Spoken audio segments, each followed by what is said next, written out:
நல்லதே நடக்கும்.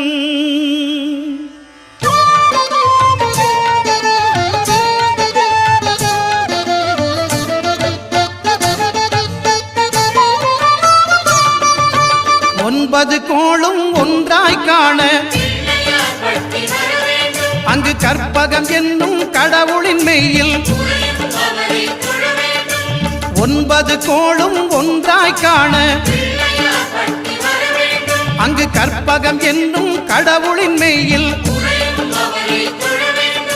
சூரியன் முதலாய் 9 கிரகமும் பலவித குணங்களை கொண்டிருக்கும். எங்கள் கற்பக தருவில் அவை வரும்போது ஒன்றாய் சேர்ந்து பலனளிக்கும்.